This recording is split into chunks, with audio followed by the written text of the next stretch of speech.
approach it from two different aspects. One is you approach it from the cognitive side. We talked about the nervous system, really two different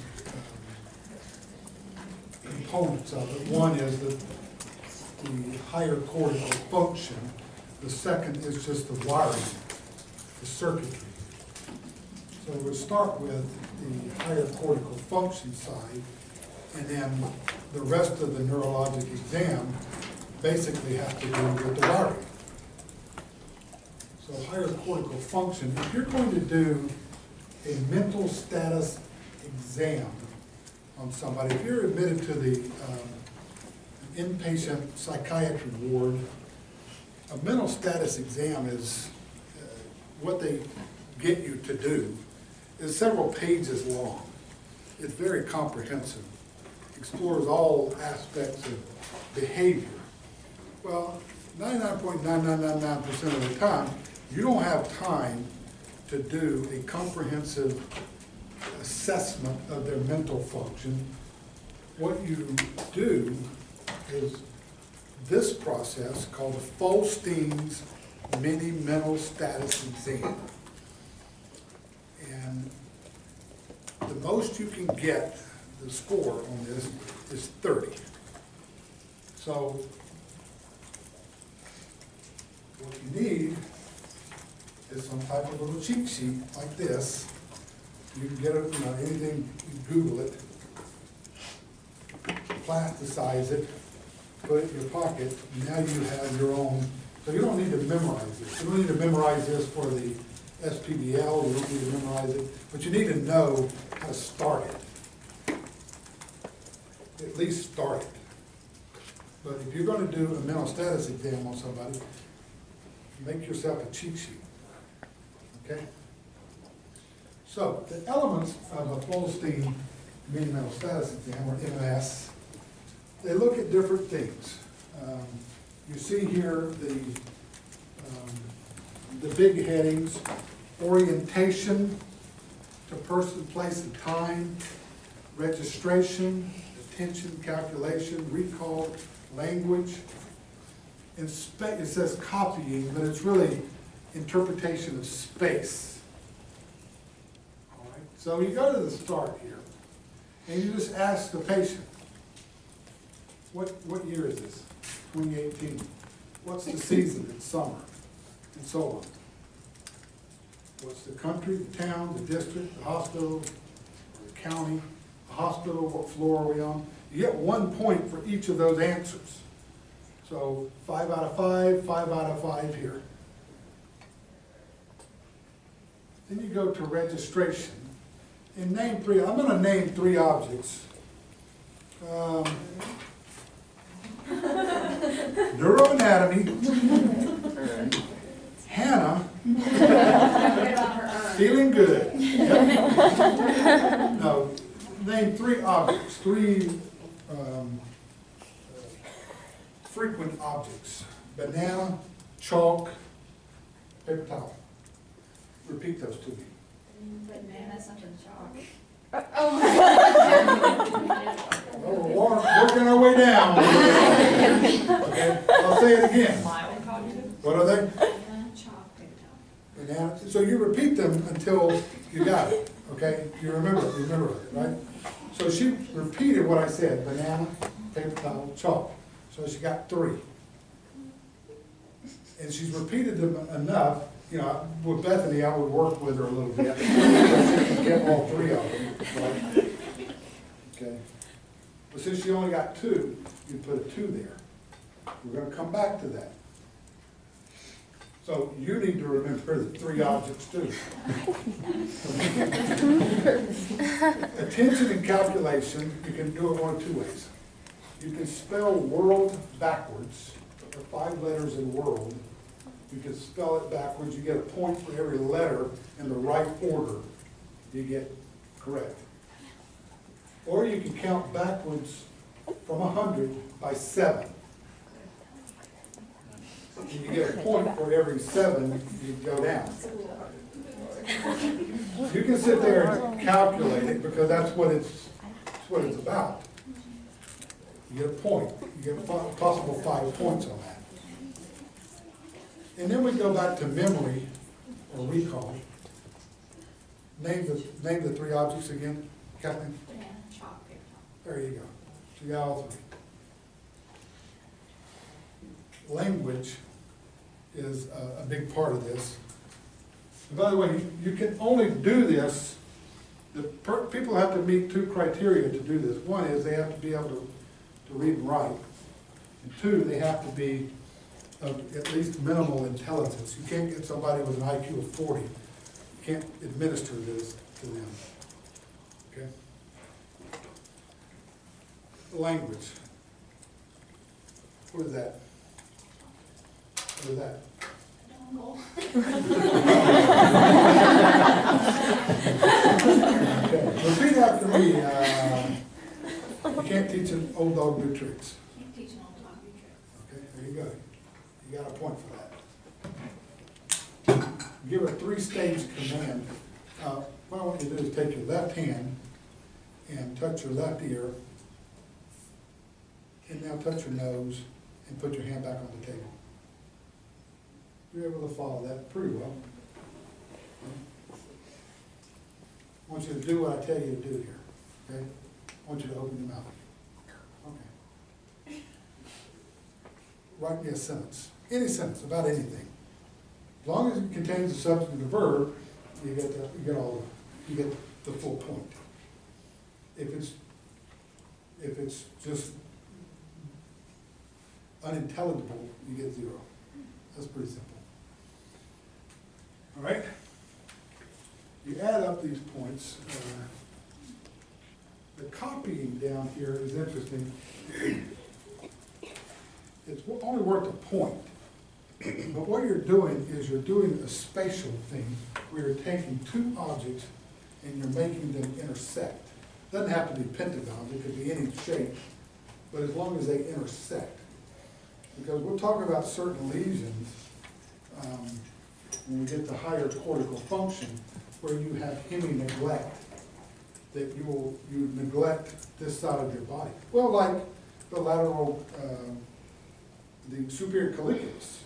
If you lesion the superior colliculus, you will ignore what's in the contralateral visual field. So people with different types of neurological disorders, if you ask them to draw a clock face, they'll draw something that looks like this.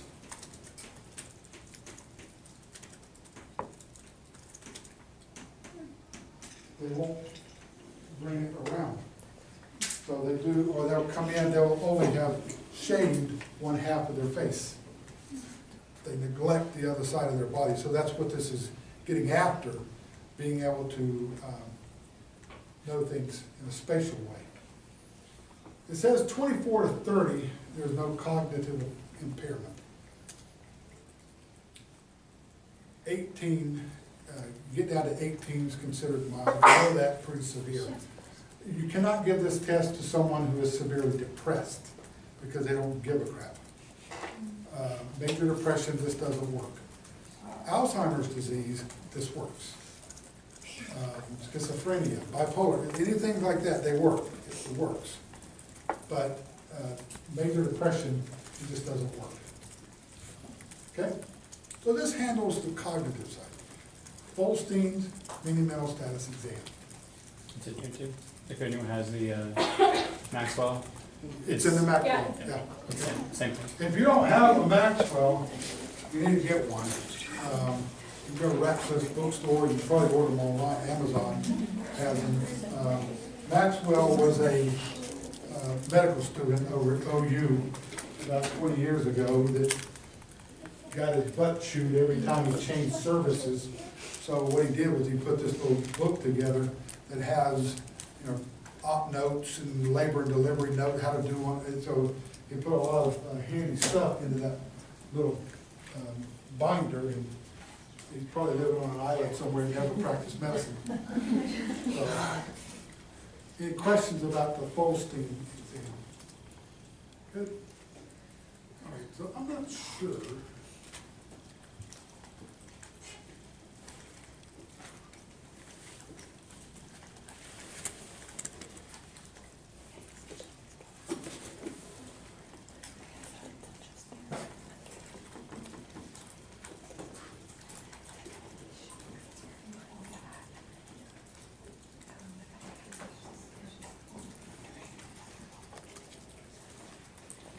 So these three PowerPoints I'm going to go over this afternoon are on D2L.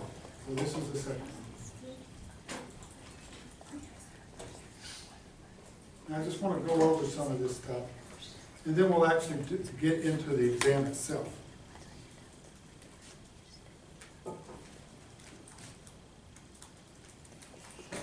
Objectives, because we have to put objectives with everything. And there they are. Pretty simple to teach you how to do a fifth eye neuro exam. What goes into review of systems for neuro? And they're all listed here. I'm not going to read them, but they're all listed here. So if you have a patient presenting with a headache or neuropathic pain or confusion, fatigue, any type of stuff that could be related to the neuromuscular system, then this is where you want to start, right here, in the review of systems. When you assess the nervous system, you assess these different aspects. We've already done the first one. And now we're going to go through the other ones in order like this. And I like to do them in a specific order, so that when I describe the nervous exam, my physical exam, and the objective part, don't just say, and never say, neuro exam, non-focal. Non-focal. Remember we were talking about headache yesterday and focal neurologic signs? A lot of people will shortcut the objective neuro exam by just saying non-focal. It's normal, it's non-focal. You cannot defend that in court, because an attorney will ask you, well, did you do pronator drift? Well, yes, I did pronator drift. Show me in your write-up, in your objective, under neurological exam, where you did pronator drift. Well, here it says non-focal. That's not what that says.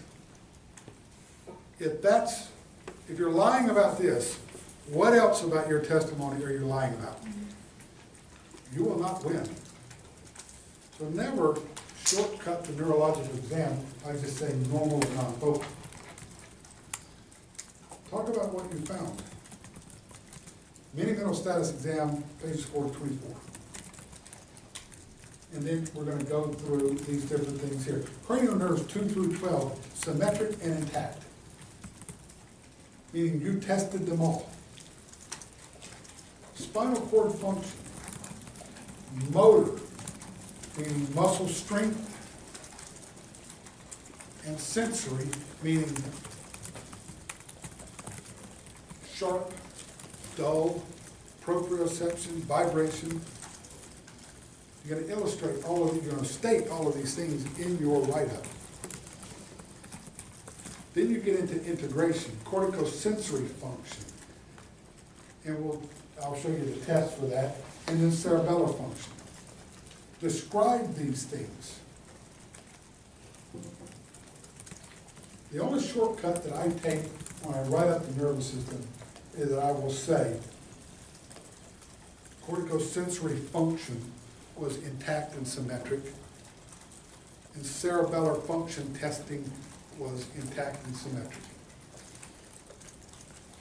Meaning I did test it. It would be better for you to state what you tested. And we'll go over the different ways to test it here in a minute.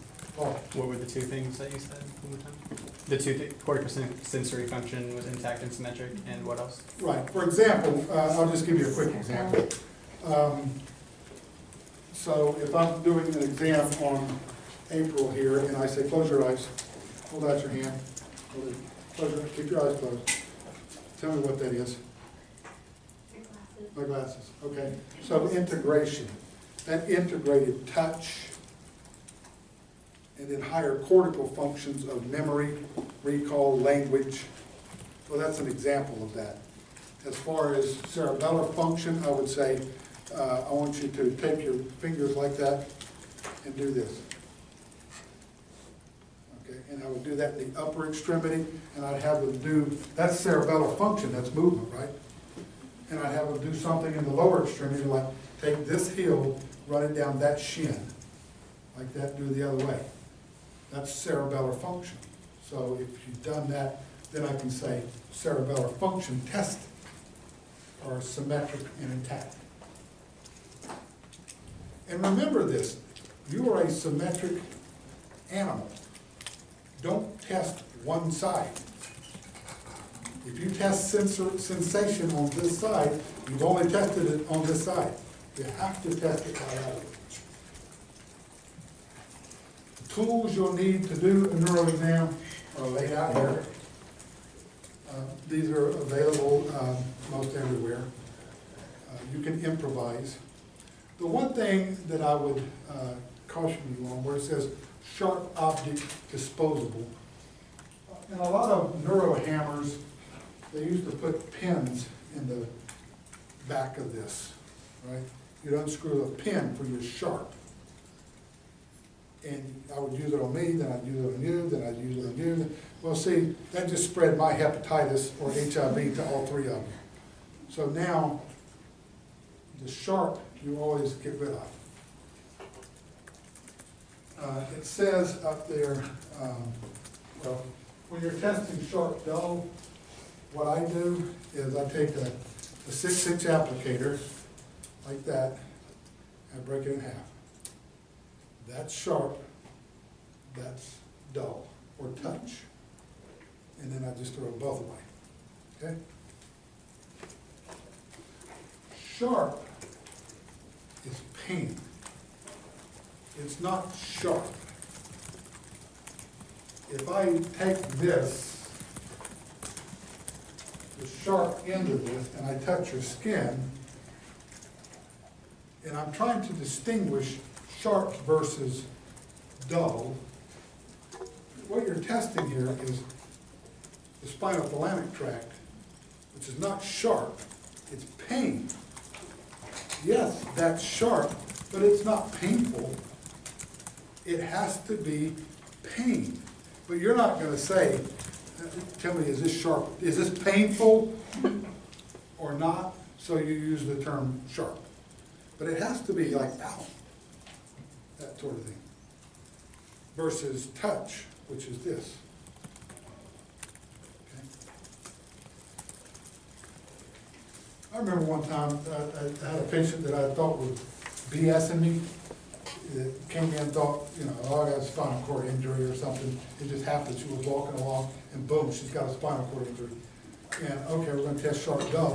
I got like a 14-gauge needle, and I'm testing sharp on her legs, and like, I was really sticking her, and she wasn't moving, because I thought she was bullshitting me, until I looked down, and there's these little red dots all over her leg, where she's bleeding, where I stuck this 14-gauge needle. I was like, well, maybe you do have a spinal cord injury.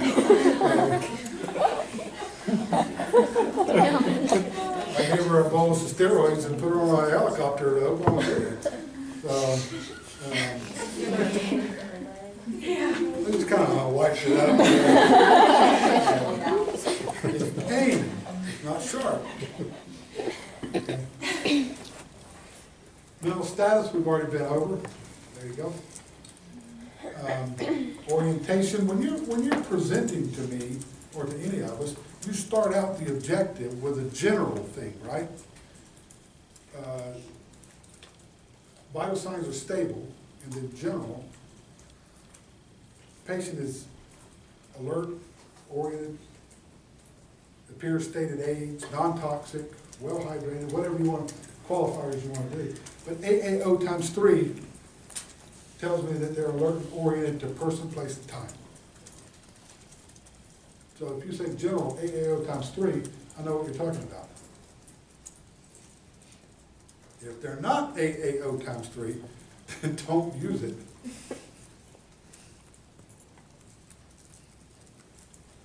Cognitive ability, this goes back to the mental status exam. There's just more on that right here. There's another example of it if you want to pull that off. languages here. Part of it's just mental status exam. Now cranial nerves. So we've been through the cranial nerves in terms of the neuroanatomy all the way up to 2. So when we're testing them, let's go in reverse order. We're going to start with 1.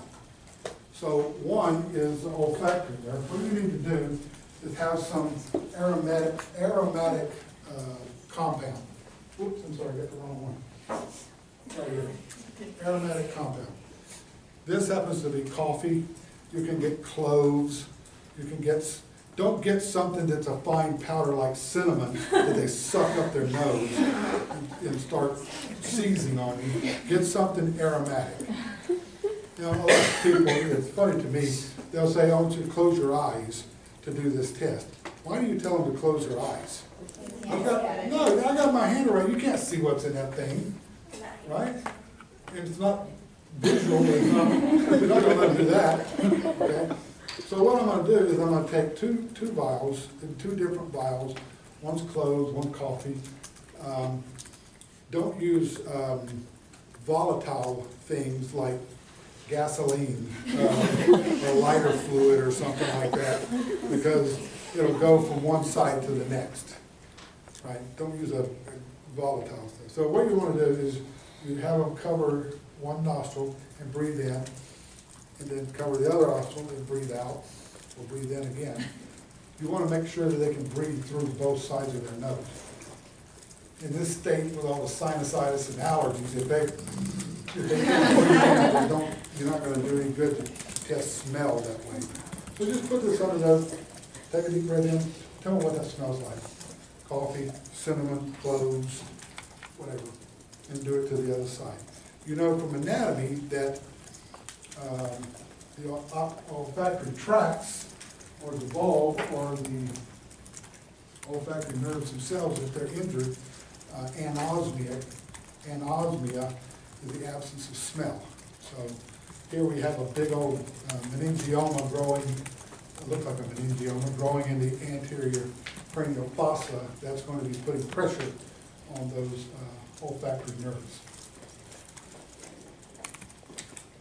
Most people don't test olfaction.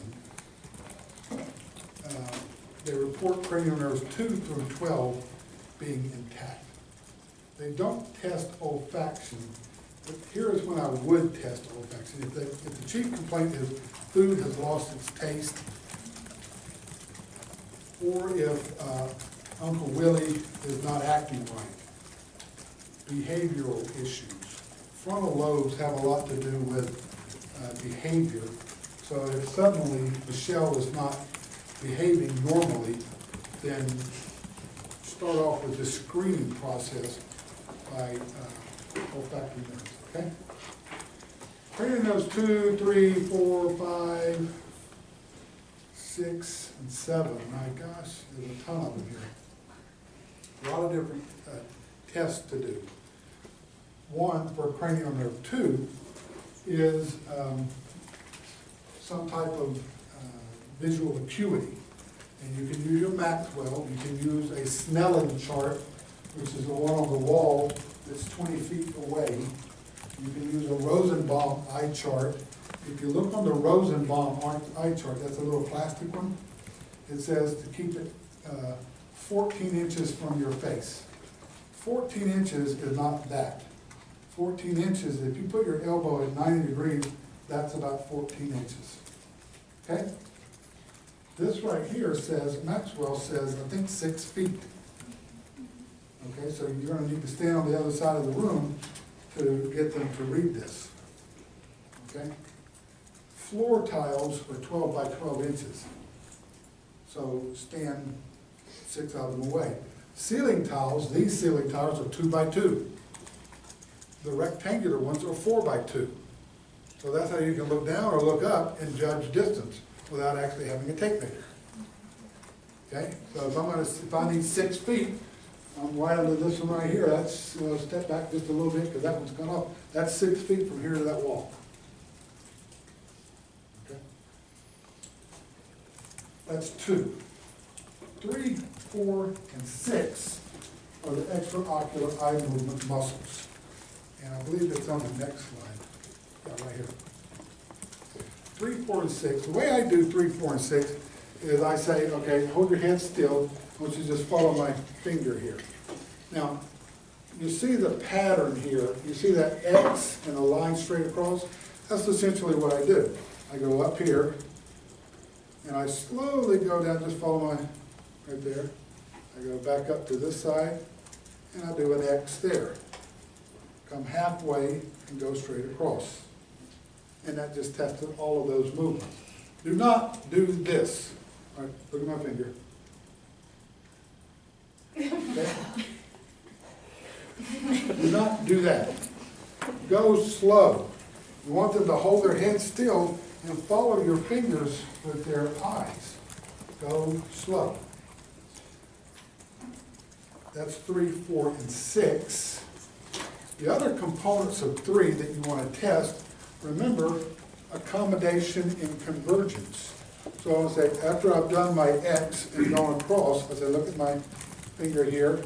I'm going to watch her converge on my finger. You're probably not going to see the accommodation, okay, and then come back out. You can test constriction then by taking a light. Say, look right here at my nose. My nose is up here. I always wanted to do that. I've had that done to me 1,000 times, and I've always wanted to do it. I can make this now.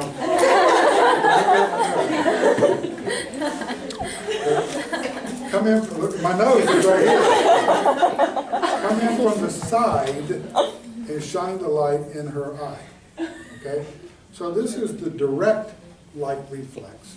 And what you can also do is put your hand in the middle of her head to shield the other eye. So I look right at let me get somebody to follow me. So I do the direct light reflex, and then I'm going to look at this eye and do consensual. And then I look at direct and consensual. Okay?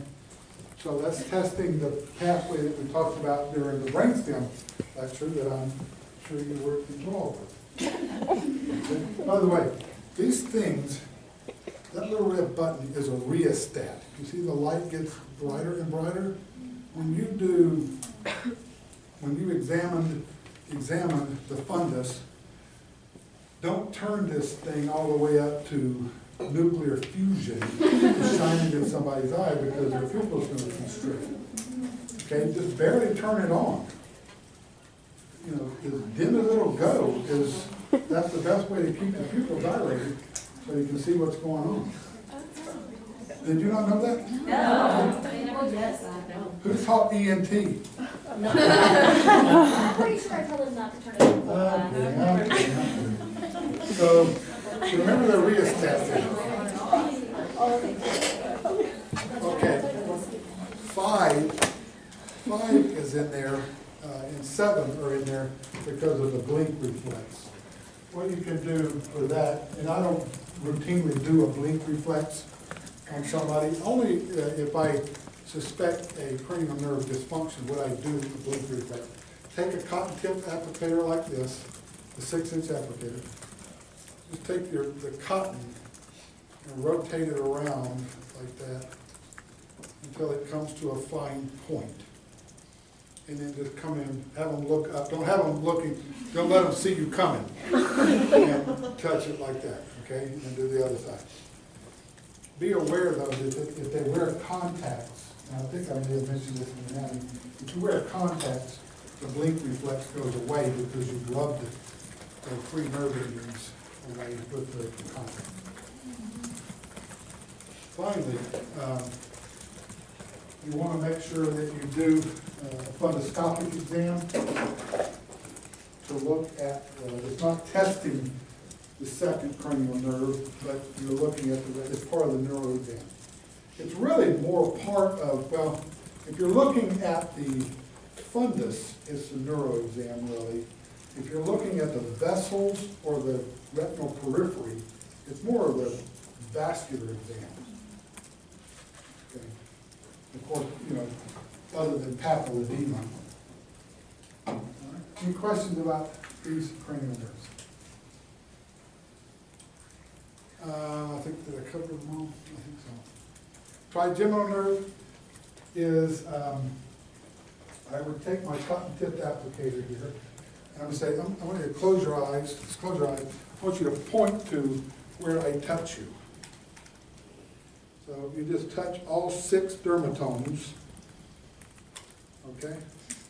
She's doing pretty well. She's getting most of them. Okay? Now, you can also touch pain. Remember, pain is spinal medulla. Touch is pons. I don't test pain unless there is a trigeminal nerve lesion. I just test touch in the face. The other component of, remember, the motor nucleus of 5 is get them to bite. Put your hands right here and just bite down. You feel the masseter, and then do it again. Put your hands right here above the diaphragmatic arch. Bite down. You can feel the temporalis muscle. What you're feeling for here is that there is symmetrical contraction of both sets of muscles.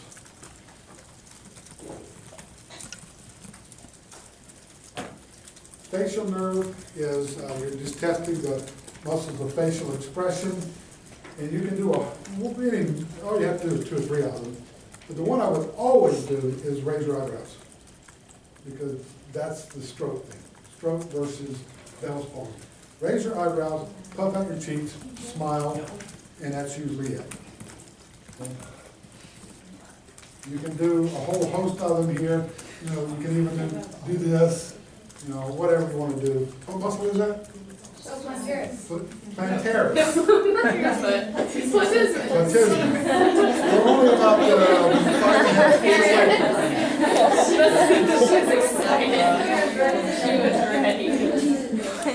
Now, the other thing about 7 is 7 is taste to the anterior 2/3 of the tongue.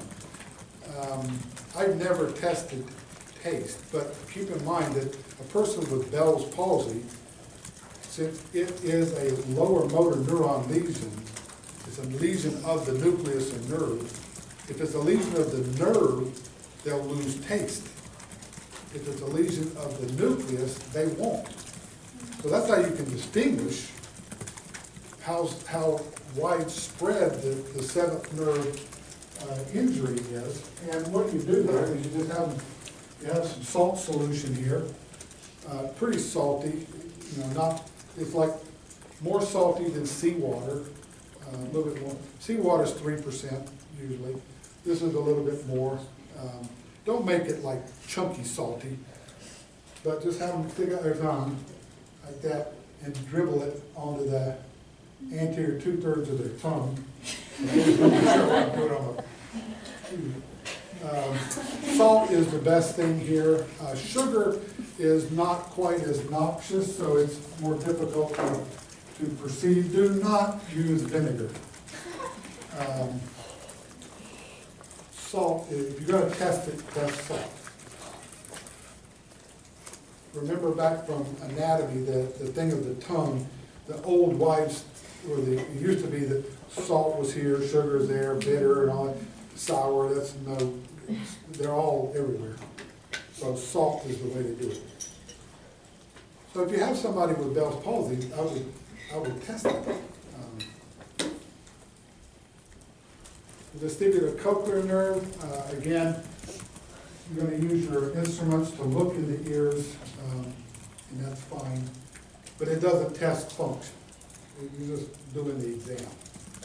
To test function, roughly, to test hearing, you need an audiologist, because there's a whole host of hearing disabilities, high frequency versus mid and low frequencies. To really test hearing, you need an audiologist. If you're in a clinic and you're just doing it quickly, then so close your eyes. I want you to tell me if you can hear this and on which side. Take your fingers and just do it like that. You know, about 6 inches from the head, 6 to 12 inches from the head. Can you hear that? or you can stand beside them. Look that way. Close your eyes. Tell me, repeat after me. 1, 2, 3. And then on the other side, do ABC. So the whisper test, is the way to go. Is a whisper test up there? No. Whisper test is, it doesn't matter which one you do. Now the other one is looking at and trying to define for you sensory or conduction hearing loss. Have you done these tests? You've already done these tests before in AT&T. So Weber, I remember, is a W. The point of the W is the point of your head. So that's how you keep them apart. Weber is that. So I hear it bilaterally. And then Renee is you put it on the mastoid. And once it goes away, you should be able to hear it again for the same amount of time as you heard it there. So 2 to 1 air to bone conduction. Okay, that's easy enough.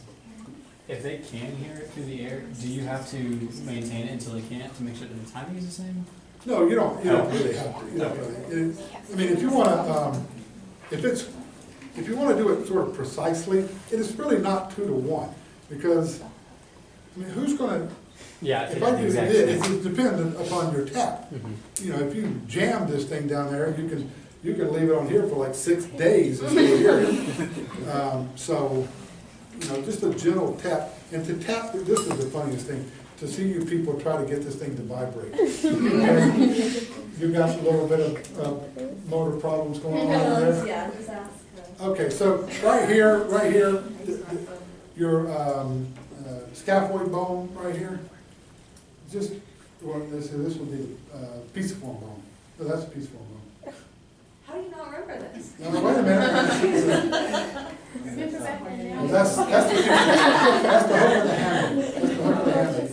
Okay, the scaphoid's in front of it. Tap that. That's all you gotta do. Tap that. Okay. It will not work if you tap it on soft tissue. You gotta tap it on a bony prominence. Hit the hook of the handle. Okay? All right.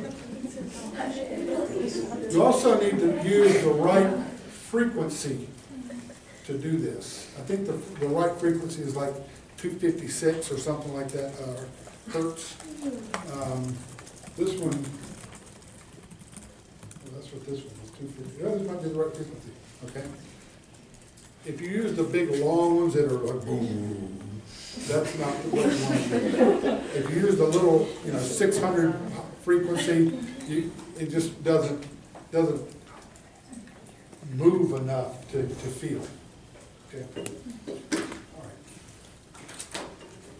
Glossopharyngeal and the vagus, using your tongue blade, just stick it in, say ah, you watch the uvula rise in the midline. If they're talking to you, if they're conversing with you, and if they're swallowing, 9 and 10 work. And you can confirm that with the uvula. Oh, good. The gag reflex, if you have a concern about this, as I'm looking in as I've got the tongue blade on your tongue, you say ah, and you say ah, and then I just take the tongue blade and I stick it in the back of your mouth. Then that's the gag reflex. The sensation is 9. The motor gag is 10. So you tested 9 and 10 by the gag reflex. Being able to feel it is 9. The motor gag is 10. 11 is, we talked about it this morning, just shrug your shoulders, turn your head to the right, turn your head to the left, and put your hand on their head. Turn your head against my hand, like that. So you're measuring strength. It's not just turn your head. With the trapezius, I'm going to lay my hands on your traps and say, shrug the shoulders. and as I push down, because I want to test your strength. And then finally, stick out your tongue. Stick out your tongue. So it's coming out in the midline, somewhat like a snake, but anyway, it's coming out in the midline. Okay? You can also test the strength of the tongue by putting your hand on their cheek. Push your tongue against my hand. And on the other side. Like that. Did we talk about, did I talk to you about anatomy, the show ER? We talked about a lot of shows. Huh? Talked about a lot of shows. Talked about a lot of things. Anybody ever watch that show ER? Raise your hand. Watch it, we have one person, okay. Mark Green was the ER resident on the show. You know what I'm talking about? Okay. So in one of the episodes, in one of the seasons, Mark Green wound up with a brainstem tumor. You remember that? He wound up with brain, underwent chemotherapy, radiation therapy, and he was all good. He was all good. This was in the first of the season or something like that, or maybe even the next season. The last episode of the season, he's an ER resident, maybe he was a faculty member by then, attending. He, during the whole episode, he was there was a tickle in my throat. He thought he was, I think I'm getting a sore throat. You know, just over and over during the show, that the guy's getting strep throat or something. And so at the very end of the show, the last 10 seconds of the show of that season, he walks up to a mirror to look, I think it was like a towel dispenser or something like it. May have been a mirror, I can't remember. He walks up to the mirror to look in his throat, and when he does that, he sticks out his tongue, and it goes to one side, and you see this look on his eyes like, oh no, cut to black.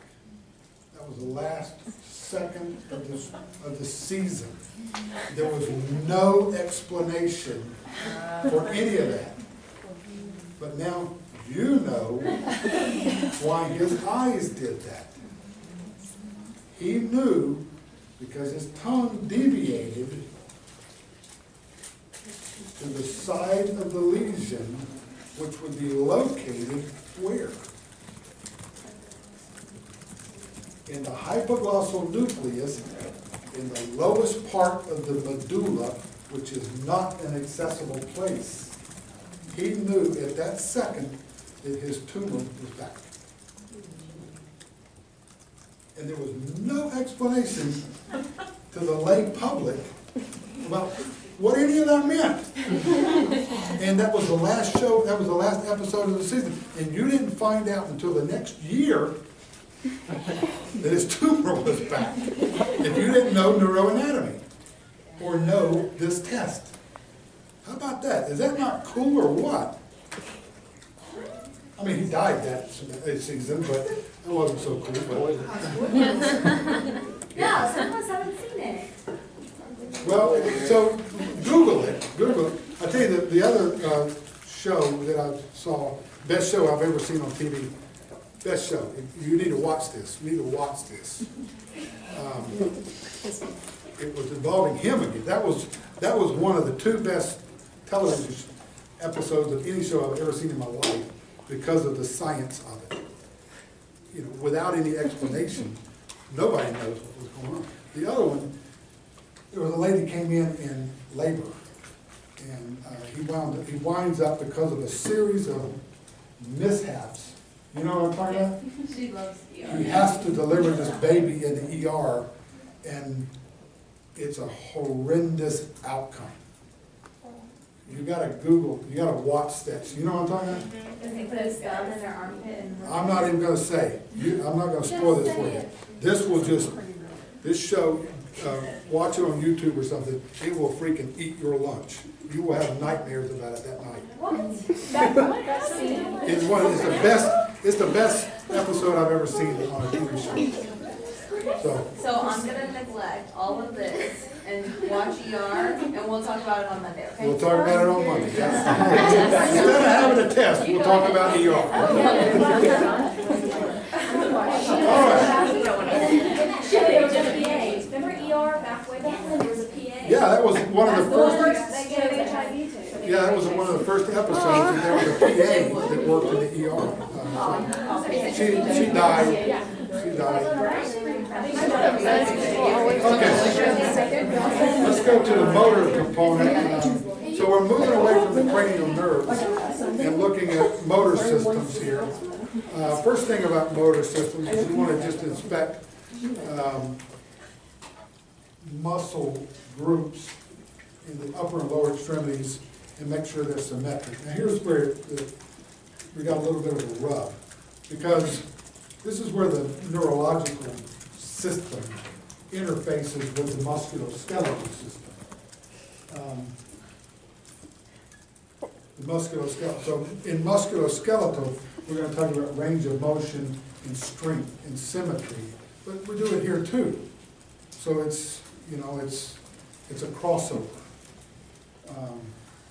So on your SPBL, I'm not that interested in you doing range of motion of the shoulder for neuro SPBL. What I'm interested in, though, is strength, because that's determined by the nerves plus muscles themselves. Like muscle wasting diseases. That's not neuro, but here we go. These are the things you look for. When I am ascertaining your skeletal system here, and I'm testing strength or muscle function, I say, it's a shortcut, I suppose, but I say that your, say, upper extremities are symmetric and appropriate for development and age. So if I'm testing you and doing biceps and triceps, I expected you to perform better than Joy, the SP, who is 80-something years old, right?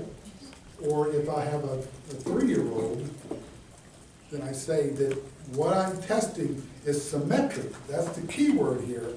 It's symmetric, and it's appropriate for development and age. If you have muscle wasting, that's not appropriate. If there is a problem, then I describe the problem. There is weakness on flexion of the biceps on the right, or there is asymmetry in muscle mass. In this case right here, it would be in this person's right first dorsal interosseous. There's significant atrophy in that interosseous. Okay. No tremor or tremor. If the tremor is there, characterize the tremor. Again, resting versus intention.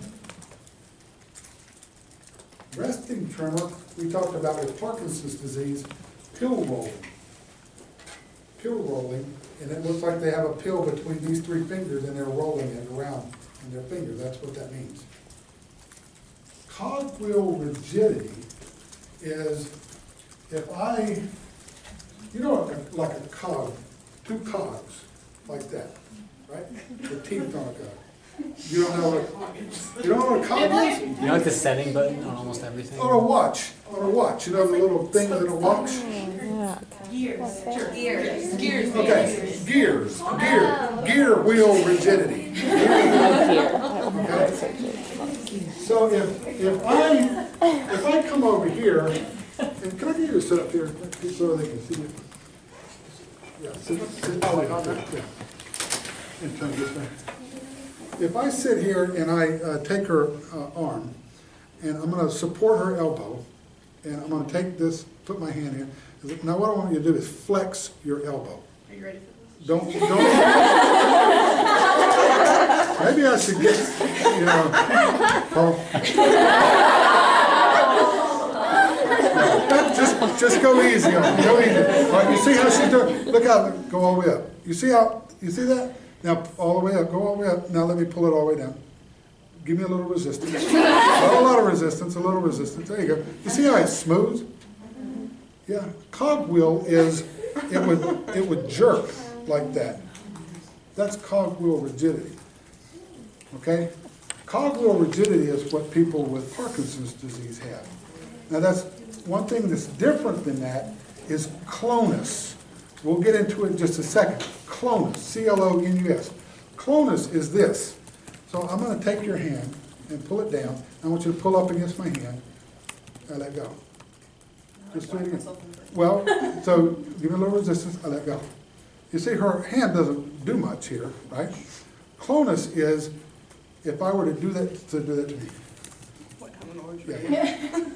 On the other side. Oh, there you go. So I do that, and you let go, I do that.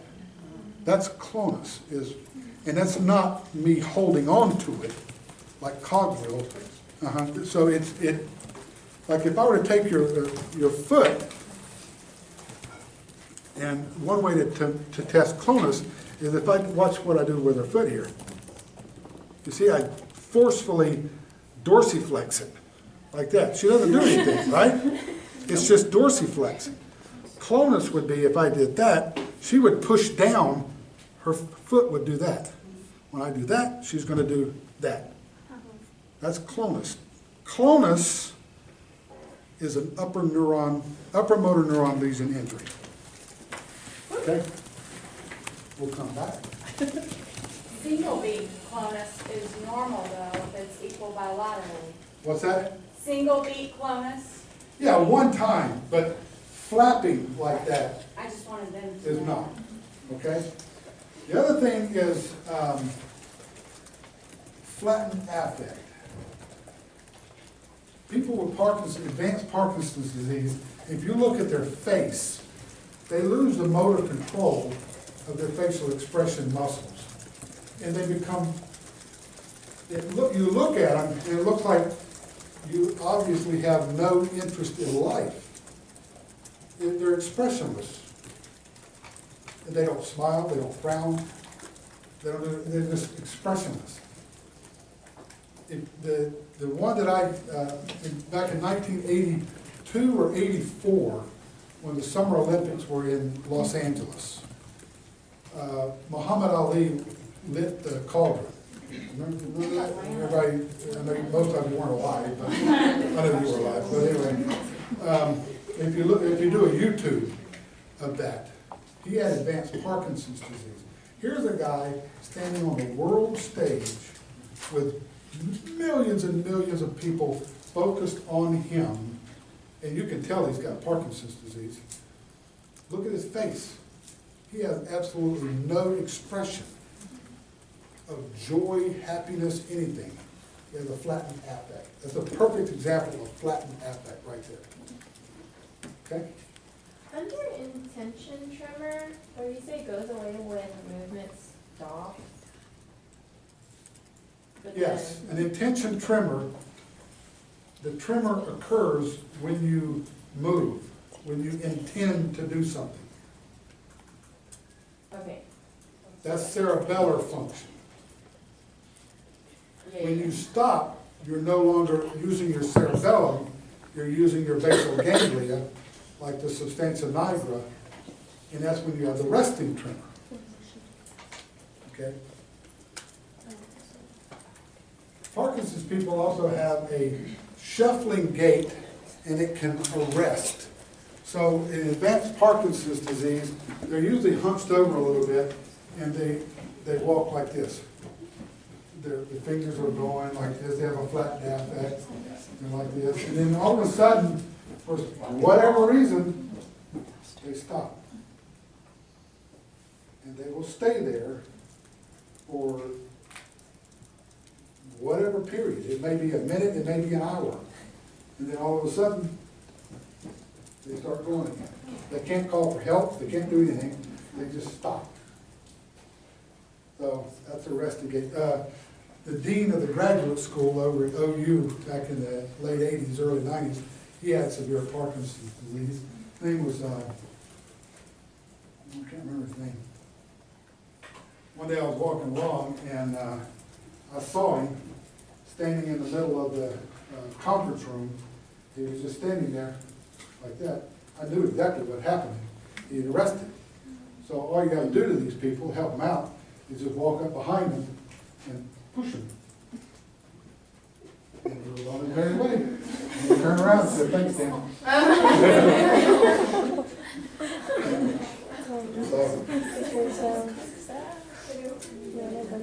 And as it says here, as I mentioned earlier today, the tremor goes away during sleep. So we don't know what causes Like, the, what causes it to just stop? What causes it? I don't know what causes it to stop. It's like a glass wall effect.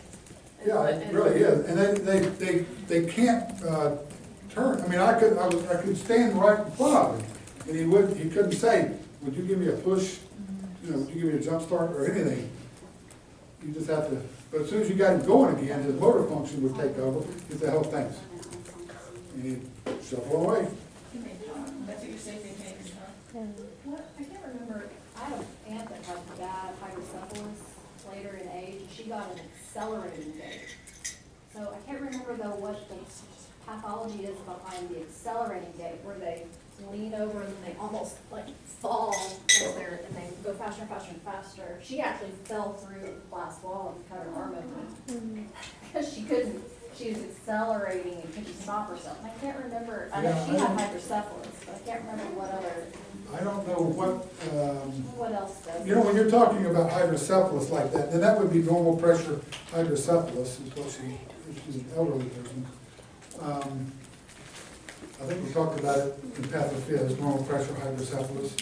Because it expands universally, you don't know if it's involving the thalamus, the basal ganglia, or what. It's probably not involving the cerebellum because it's ventricular.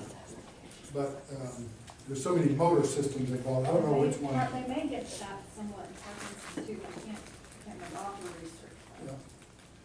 Yeah. So, okay. Muscle tone, we talked about cogwheel and clonus here.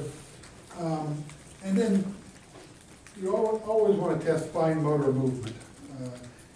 One of them is doing this with your fingers. The other is, besides running your heel down your other shin, is they're sitting on the edge of they're sitting on the bed, and they have the, you know, the little step stool that comes out there. Get them to tap the step stool with their toes. So that's a pretty fine movement. Strength is graded 1 to 5. 5 is normal. 5 out of 5 is normal. You can, when you do write up the neuro exam on a piece of paper, it won't help you with with EMR. But if you do a stick diagram, something like that, you can do, you can say, okay, 5 here, 5 there, 5 there. You know, you can abbreviate it like that. In the emergency room, they have these things called T-sheets, that have these diagrams on them, and you just fill in when you test the strength in these different groups. Okay? What you're looking for, again, is symmetry. If you're 5 on this side, 2 on that side, there's something not right. You better know the reason for it. The individual muscle groups are outlined here. You ought to have an idea about what you're testing in dermatomal fashion. It's pretty easy. Musculocutaneous, remember, the anterior compartment, that's flexion.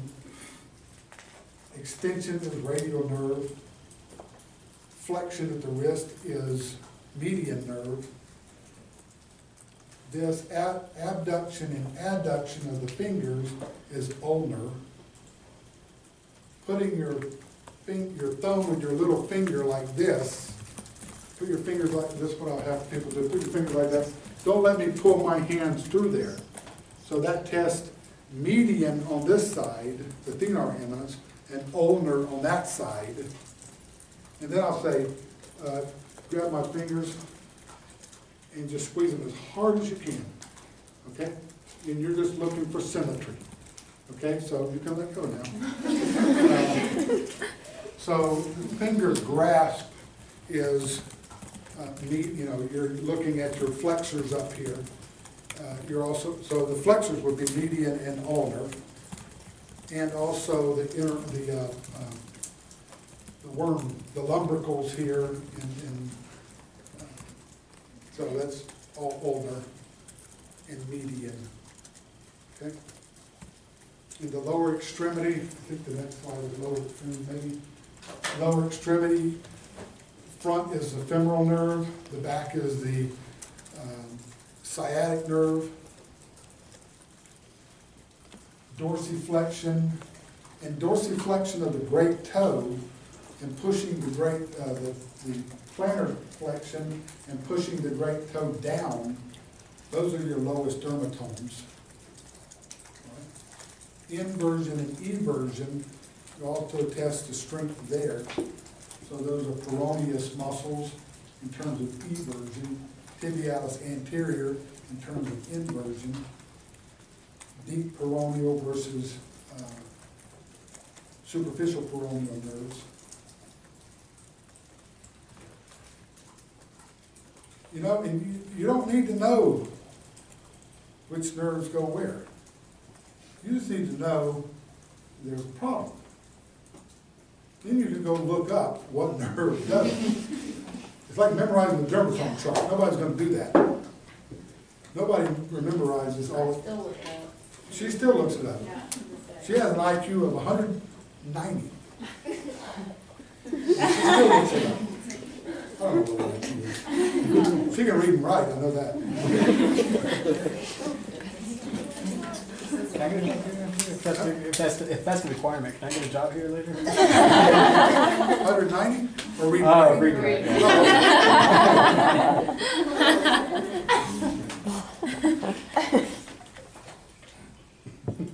Okay. Sensory.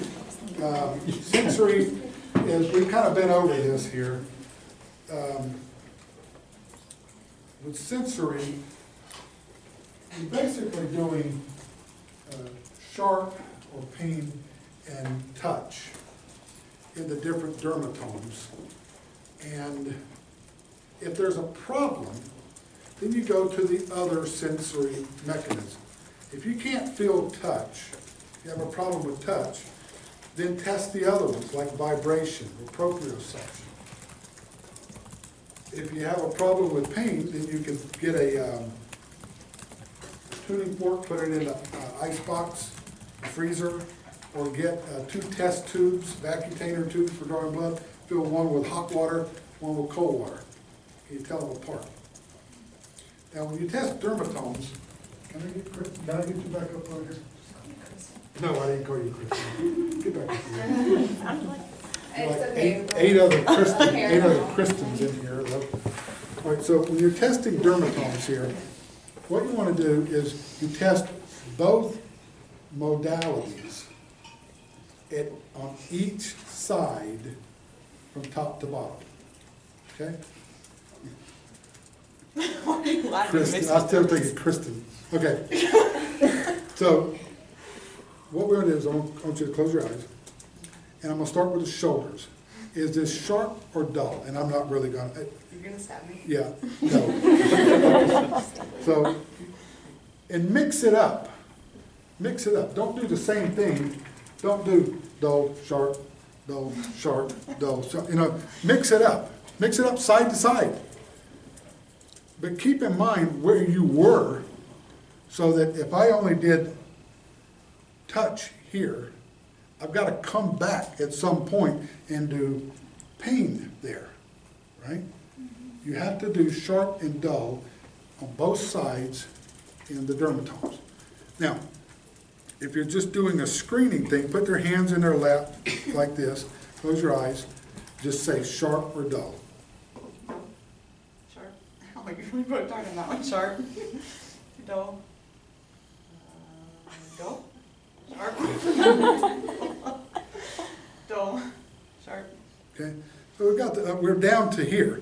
So that's C7 right there, right? We can go on down to chest if we need to. I usually don't do the chest. I skip on down to the lower extremity with your eyes closed. Dull. Sharp. Sharp. Dull. And then come down here to the feet. You can do the top of the feet, right? Superficial tibial nerve. Okay. So she has her shoes on. So if you really want to abbreviate it, go to the lowest dermatomes.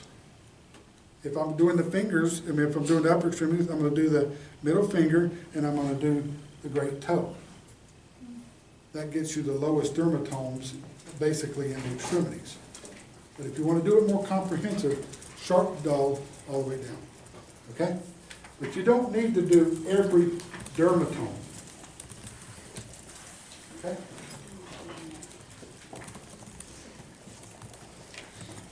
The technique should be the same too, so if you're pushing directly like this in the same amount of time, do it with each one. That way you're not like going downward with this one and upward with the other, so then they can figure out what you're doing. Make sure it's the same technique. Okay, so there's a problem with sensory here. So I need to test proprioception and vibration. So what I'm going to do is, I'm going to get you to close your eyes. Let me have your hand. I'm going to take my hand and hold the sides of her finger. I'm going to jiggle it up or down like that. And I'm going to stop it either pointing up or down. So close your eyes. Tell me, is it pointing up or down? Down. Okay, correct. I'll do it to the other side. Okay? Down. Okay? Now I'll do it to her great toe. Right? Don't hold it on the top of the digit. Hold it on the sides. If she can't tell if it's up or down, then move up a joint. Close your eyes. Is your wrist pointing up or down? If she can't tell that, is your elbow in or out? In. Okay, move up to the lower extremity. Okay? If she has a problem with it, the sensation that goes away in diabetes first is actually vibration. It's not filament testing, it's vibration. Okay, so to test vibration, we're going to start with the lowest dermatomes. Now I'm going to, with your eyes closed, I'm going to touch you with this. I want you to tell me, is it vibrating or not? No. Okay? Have I tested vibration? No. What have I tested? Touch. So close your eyes. Yeah. Okay? You have to put the vibrating tuning fork. But when somebody's sitting in an exam room and they hear this, they're going to think that whatever you're touching them with is vibrating. So ask them the question, is this vibrating or not? But if you test the or not, you have to go back and test the vibration. If she can't feel it, then move up a bony prominence. Okay? Same with the lower extremity. Cortical sensation, and this is what I was talking about earlier, integration. There are different types. One of them is graphesthesia. So I can say, all right, close your eyes. I'm going to draw a number in your hand. You tell me what it is. For some reason, people can do that. Close your eyes. 8. Crazy. Right? But do it on both sides. Close your eyes. 4. 4. How can you? That's pretty impressive that you can cortically know that. Put a couple of objects in each hand. Remember to do this bilaterally. One of the things that people always do is they do it on one side. You have to test it on both sides.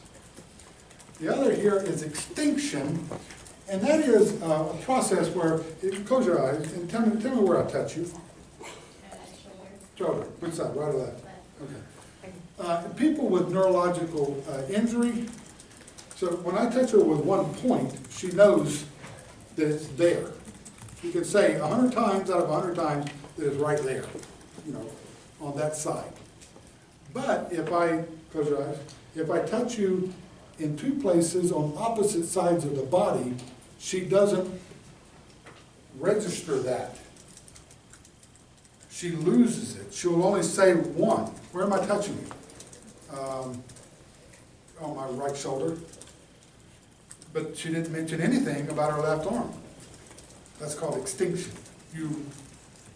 That side, you can't process two visual inputs or two sensory inputs at the same time. Okay? Somatosensory cortex is what all these things, integration. If you can't do that, then the process is not just in the somatosensory cortex.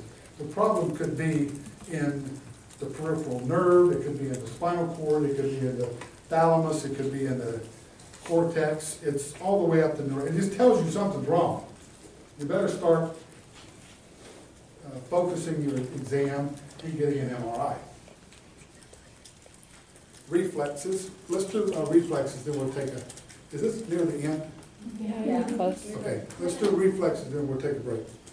Okay, so, who was I working on earlier? Get out of here. No, let's do right over on the edge. Come on, Stacy. Come on, Stacy. Hop up here. They're different. Yeah, you're doing, if you're doing one. So there are different reflexes you can do from top to bottom or from bottom to top. It doesn't matter. It's easy to know which spinal cord segments go here because it's 1, 2, 3, 4, 5, 6, 7, 8. There you go. If you look on that thing right there, whoops, hit the next slide over. Reflexes are graded, by the way. 2+ is normal. Go one more because we know that. There you go. If you look 5 locations, starting at Achilles, S1, S2, L3, L4, C5, C6, C7, C8. Okay? So that's an easy way to remember them. If we start with the Achilles reflex, the way you do that is you take the foot, you relax your ankle, and I'm going to dorsiflex it a little bit. Let me do this side over here. I'm going to dorsiflex it a little bit. Now I want you to push down against my hand, just a little bit, not a lot, just a little bit. And then you tap the back, the Achilles tendon. You see that? Okay? If you just try to do the Achilles tendon, it won't work. You got to get them to relax their ankle, push it up, now push it down just a little bit. There you go. All right, that's sort of freaky, okay? All right, and then test the other side. The patellar reflex is just tap the patella right here. I would suggest you not stand here. Okay? If somebody has poor reflexes here, you can accentuate the reflexes by taking your hands like that and pull apart as hard as you can. Try to pull, pull, pull, pull, pull, pull. That's a little freaky right there, okay? All right, so I would call that on the brisk scale, I'd say that's definitely a 4+. Yeah, I'd say both of them are. As long as they're symmetric, that's fine. If they're 0, as long as they're symmetric, that's fine. Can you imagine if she has a stroke, what hyperreflexia is going to be like on her? Okay, so to test the other 3 here, what you have to do, this takes a little bit of practice, so this is what you need to practice on, is you cradle her arm. And there's her biceps tendon right there. I can feel it right there. If you have a hard time finding it, you can flex her, pull up. Yeah, you can feel it right there. There's her, flex it again. There's her brachioradialis, you see that. But her biceps is on the inside of it. Put your thumb over the biceps tendon, and you have to get them to relax. Let me hold it up. And a lot of times what I'll do is if they're not relaxing, I'll just let it go. And they're standing there holding their arm up. But no, you got to let me hold it up here. So just let it flop. There you go. And you rotate it over a little bit like that. I put my thumb on the biceps tendon. I take the sharp part of this. Well, I didn't even have to hit it. Yeah, okay. So here we go. You see that? It's going to contract here, so her arm is going to do that. Okay? You see that? And a lot of times, like who was I working on earlier, you can feel it You can't see it, but you can feel it. You can feel it. Okay, as long as it's symmetric, you're fine. And while her arm is here, there's the brachioradialis. You just tap that. You see what she did there? You see that? And actually, probably on her, if you relax your arm, just let me hold it up here. Let me hold it up. You watch her fingers. You can get her flex or extensor carpi. So you could hit her all over the place. It'd be funny. Okay. To test the triceps, so you're not 7 and 8, come here. Don't stand. No, don't stand right here to do it. Stand off to the side. There's her triceps tendon right here. You get whacked in the nunu one time. You'll remember not to stand there. Okay? Just tap the triceps tendon. Let me go on this side. But you got to get them to relax their shoulder. If they don't relax their shoulder, it won't work. So just tap the Now, don't take the hammer and do it like this. Hold the hammer lightly back here and let it swing. It's much easier if you do that, if you just let it swing than trying to do that, okay? That's pretty funny. Okay, hang on a second, we got one more. Who's got, no, you're good. April has, April. Totally wrapped you up. Got it. Have a seat up here. So, remember with the reflexes, we got the, if you light on it, with the reflexes, we got the hyperreflexia, hyporeflexia, if you will. So what we want to do here on the feet is called the plantar response. You take this side of your hammer, you're going to start laterally at the heel and rub up the outside of the sole of the foot and then across the heads of the metatarsals. So it's out and in like that. We'll watch her toes here. Nothing. That's good. If there's anything, what she's going to do is like curl her toes, like that sort of thing. If she's really, really ticklish, you can't do this because what she's going to do, she's going to splay it. Okay. If you have an upper motor neuron lesion and you do this, the toes will splay. That's a positive plantar response. Okay? Don't babies have Babinski reflex? Babies will have a positive Babinski. Now, there's actually, this is almost a misnomer here. You either have a Babinski or you don't. There's no such thing as a negative Babinski. Right? If you have the reflex, that is a Babinski. So I would say no plantar response. It's not really a negative Babinski, but it's used incorrectly a lot. All right? And it suggests an upper motor neuron lesion. You can't use it on babies or people who are really ticklish. Flying through here, cerebellum coordination. You're just doing rapid movements of the things that we've already talked about.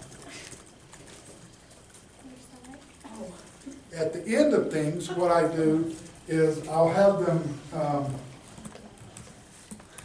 walk to the door. So I'm watching their gait as they walk, and I have them walk back heel to toe. Walk back heel to toe. When they get to me, I'll say, okay, stop right there. I want you to stand on one foot. And see if they can do that for 5 seconds. Then hop on one foot a couple of times.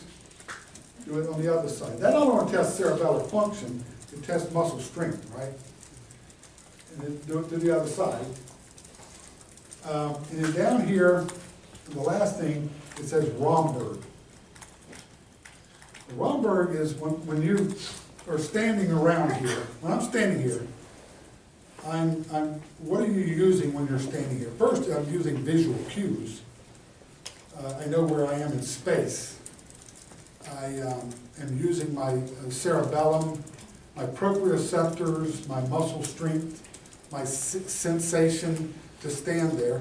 If I say to put my toes and heels together, put out my arms like that, nothing happens, right? But when I take away visual cues, it will expose upper motor neuron type lesions. So when I do that and I close my eyes, they will drift off to the side. They will fall. That's a romper. And people, when they do it, when you do it to somebody, and by the way, I'm usually sitting on April, can I get right here one more time? Stand up, stand up. So this is the way I do it. So if I'm in a stool, at the end of the exam, so I say, come over here. Okay, so what I want you to do is to turn, face the door, walk to the door. And so I'm watching her gait, turn around, walk back heel to toe. Okay. Stop. Okay. Stand on one foot. Hop up and down a couple of times for me. Stand on the other foot. Hop up and down for me. Good. All right. Turn around, face the wall. I'm going to put my hands on her hips. Put your toes and heels together. I'm going to put my hands on her hips. Bend down and touch your toes. So.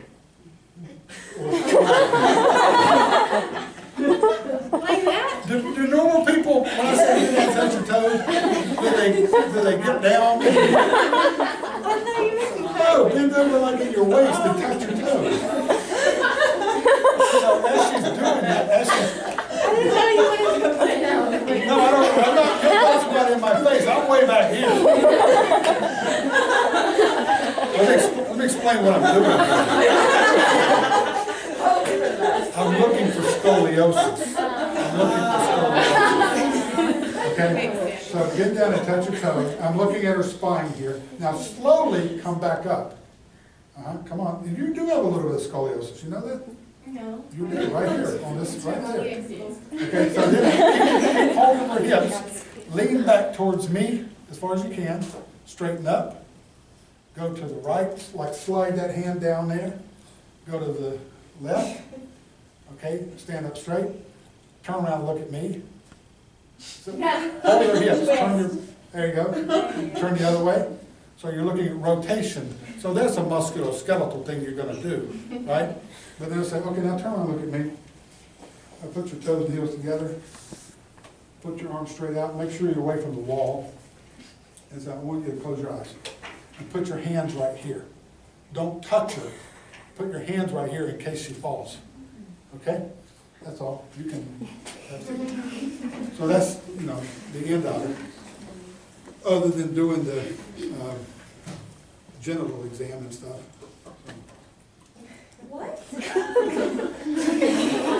I don't, it's what I was telling my group, that the genital exam, the rectal exam is the last thing you do. I didn't mean I would be doing these. A couple of diseases, a couple of tests here of neurologic function for meningitis or Brzezinski and Koenig's test. And what you're doing here, I think I probably went over these in anatomy. What you're doing here is you're putting stretch on the meninges. On your right side here, Koenig's test is simply you flex them at the hip, and their knee is bent as they flex.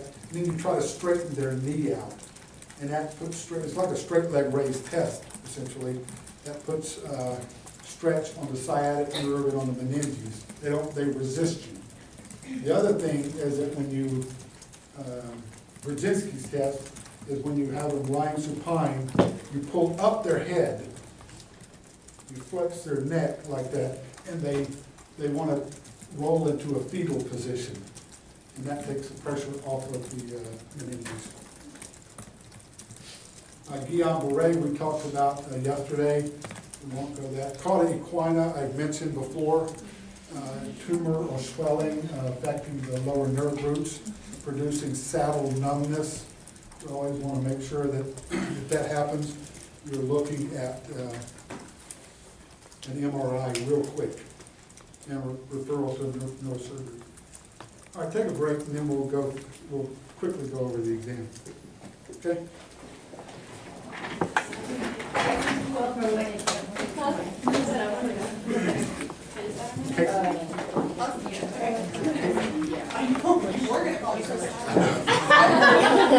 But I know what your name is.